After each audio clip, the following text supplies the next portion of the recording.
Un saludo y un fuerte abrazo a toda la comunidad de salvadoreños que nos miran y siguen de cerca los acontecimientos en El Salvador. Esa comunidad de salvadoreña que está dispersa principalmente en los Estados Unidos, un país que empieza a convertirse en el centro principal de la pandemia del COVID-19.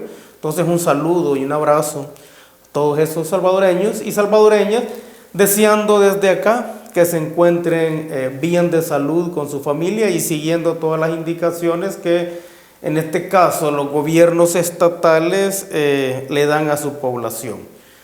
Sabemos que hay una cantidad considerable de salvadoreños tanto en California como en Nueva York, que son los lugares que pueden convertirse en los focos principales de recepción de la pandemia.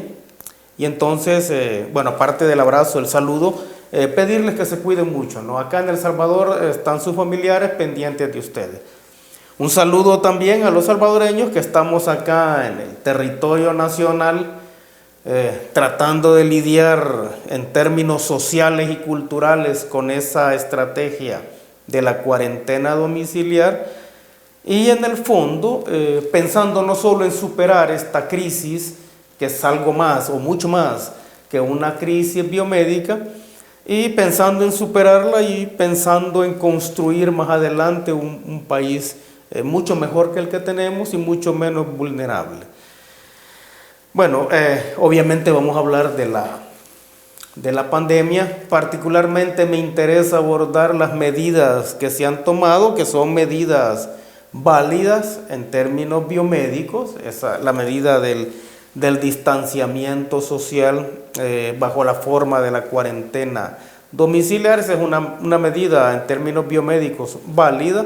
Entonces vamos a ver cuáles son los efectos que esto tiene, no solo en términos de contención momentánea, digamos, de la pandemia, sino también en términos sociales y culturales, y sobre todo me interesa abordar la cuestión de qué va a pasar mañana, cuáles son las lecciones que vamos a obtener de esta crisis, que no es una crisis local, es una crisis mundial, ¿no? Al igual que fueron crisis mundiales otro tipo de pandemias durante el siglo XX, ¿no? Vamos a decir, en el marco de esta coyuntura que se pasa, o mucha gente ha pasado desapercibido, que estamos en la conmemoración del 40 aniversario del asesinato de Monseñor Romero, un guía espiritual de este país, un guía espiritual de América Latina que de estar vivo en estos momentos realmente sería un referente y sería una voz de esperanza para todos los salvadoreños. Entonces estamos hablando de la conmemoración del asesinato de Monseñor Romero, un magnicidio latinoamericano, y esperamos que después que pase esta crisis y podamos como salvadoreños reivindicar de forma colectiva y personal este tipo de acontecimientos, lo hagamos, ¿no? En este momento digamos que lo que interesa es un poco recuperar la voz crítica y la voz de esperanza que Monseñor Romero significó para todos los salvadoreños. Entonces esa es una parte. Lo otro es, vamos a mencionar algunos datos. Hace unos días el presidente Nayib Bukele salió haciendo unas proyecciones de crecimiento exponencial de la pandemia y los datos fueron alarmantes. Cuando estamos haciendo una proyección de población o una proyección de un hecho en particular y la fórmula que se utiliza es la fórmula exponencial, los datos son de ese tipo. Ahora, esos datos que fueron presentados por el presidente Nayib Bukele, ese crecimiento, esa curva exponencial de crecimiento del nivel de contagio, son matemáticamente válidos. Es decir, se usa una fórmula, se obtiene la tasa de crecimiento del hecho que se está observando y de ahí se hace una proyección. Ahora, esta proyección, que es matemáticamente válida, parte de algunos supuestos. El primer supuesto de esa proyección que vimos es el supuesto de que la tasa de crecimiento se va a mantener intacta. Al igual que cuando se hace una proyección de población, ¿no? Uno supone que la tasa de crecimiento que se usa para hacerla se mantiene intacta. Y el otro supuesto es que no va a surgir ninguna variable que modifique el comportamiento de esa tasa de crecimiento. En ese sentido, como digo, los datos que son alarmantes como proyección son matemáticamente válidos. Ahora, lo que no está contemplado en esos datos son esas variables intervinientes. Ahí no está contemplado el hecho de la recuperación, por ejemplo, de los países que en último momento están siendo receptores de la pandemia. Aquí no está la variable interviniente de la recuperación de las experiencias de los países que ya están pasando, ya están terminando la crisis, ¿no? Acá no está contemplada tampoco la variable de los adelantos médicos que se van obteniendo día a día a pasos acelerados debido a la crisis, a la crisis humana y a la crisis económica que está generando esta pandemia. Y entonces ese tipo de variables no están contempladas. Así como no están contempladas las variables sociales en términos colectivos e individuales que en un momento determinado pueden incidir en la tasa de crecimiento. Pero digamos que esas proyecciones del nivel de contagio son matemáticamente válidas. Algunos le dieron el nombre de apocalípticas, pero si tomamos en cuenta esos supuestos de los que estoy hablando, vamos a entender a qué se estaba refiriendo el presidente Nayib Bukele.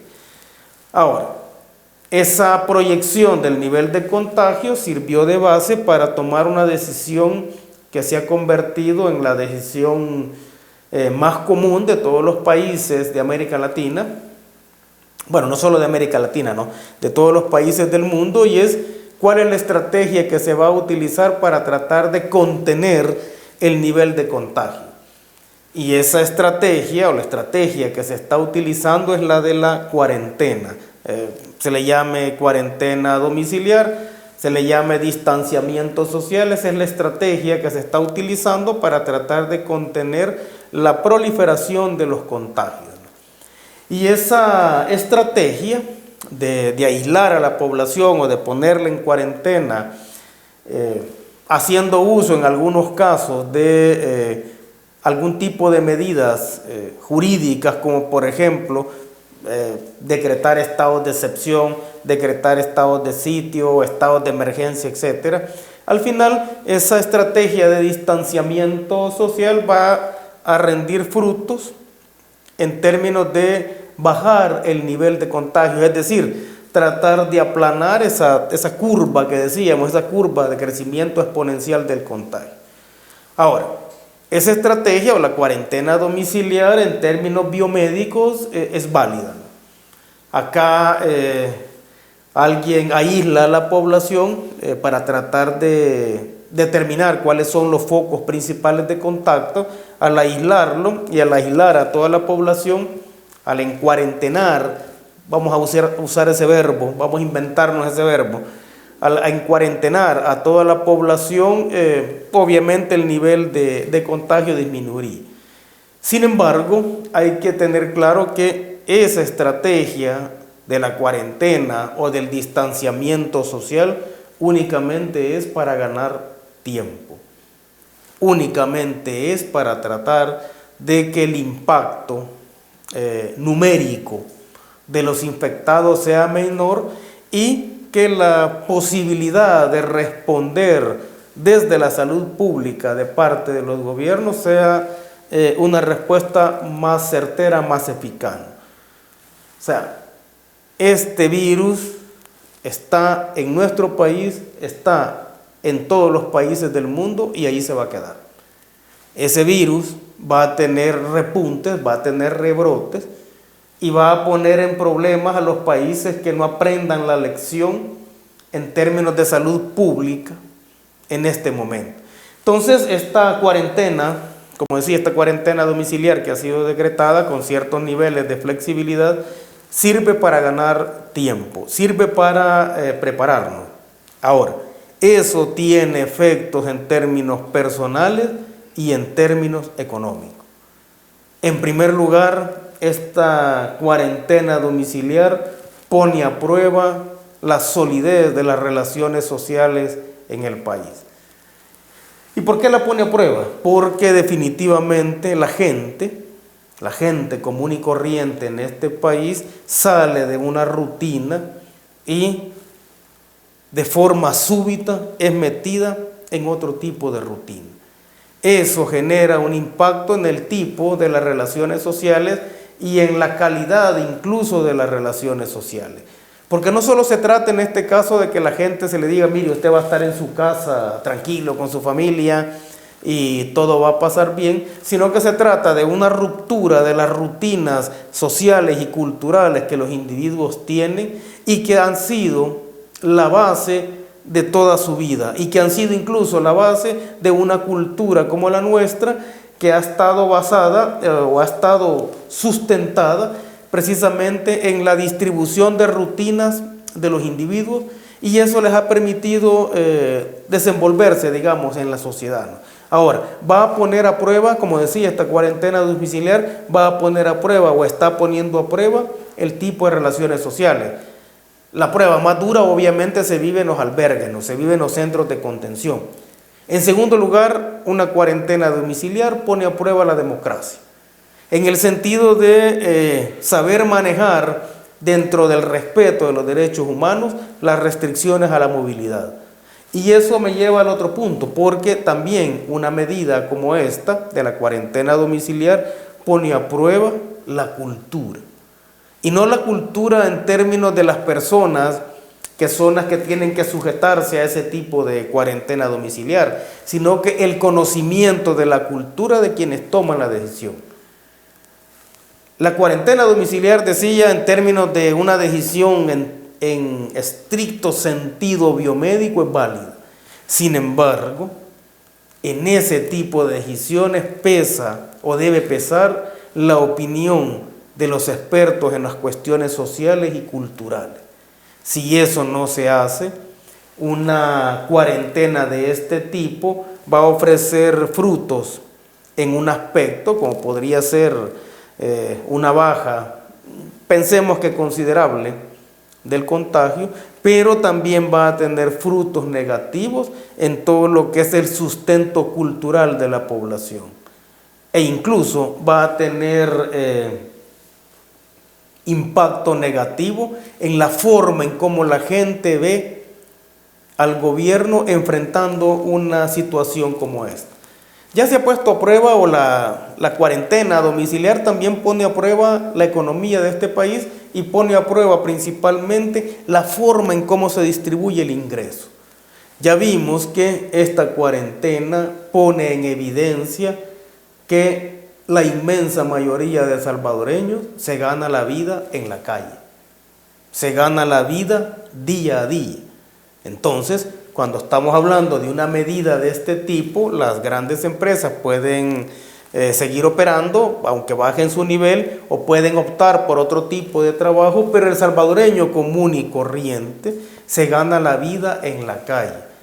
Y entonces, desafiar la cuarentena o desafiar las indicaciones de las autoridades en este caso, no solo se trata de que las personas no las conocen, porque no todos están pendientes de los medios de comunicación, ni todos tienen redes sociales, sino que se trata también de una decisión en la cual la gente dice, o me quedo en la casa y trato de salvar la vida, pero la pierdo porque no tengo con qué comer.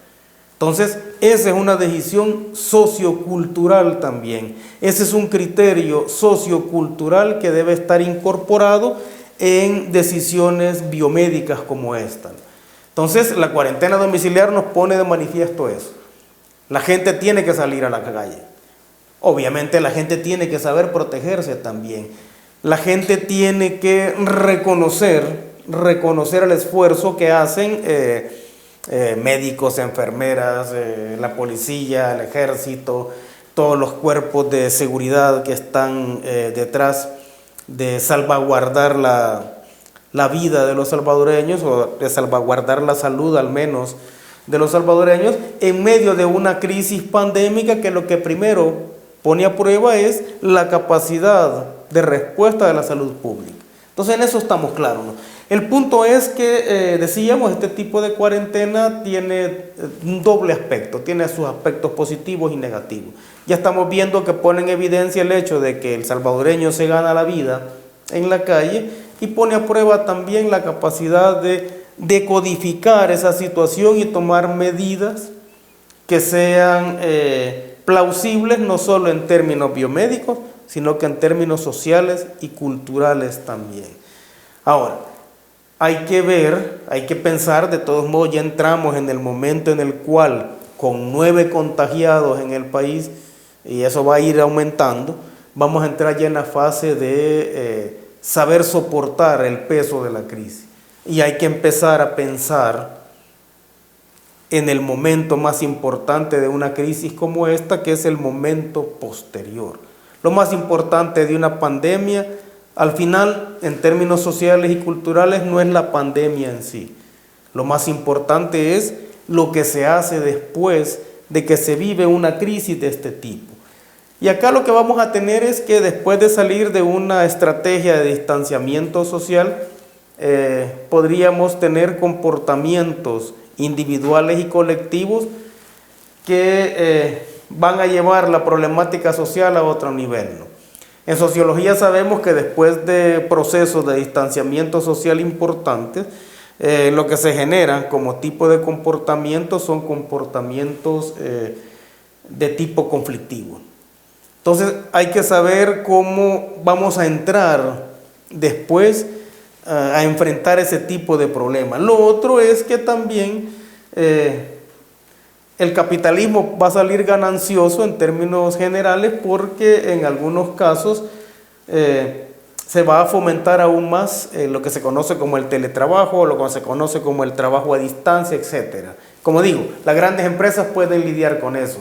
El problema fundamental es que países como el nuestro viven prácticamente o sustancialmente, digamos, del sector informal. Y ese sector informal no tiene teletrabajo alguno. Entonces, ¿qué es lo que nosotros debemos aprender en este momento?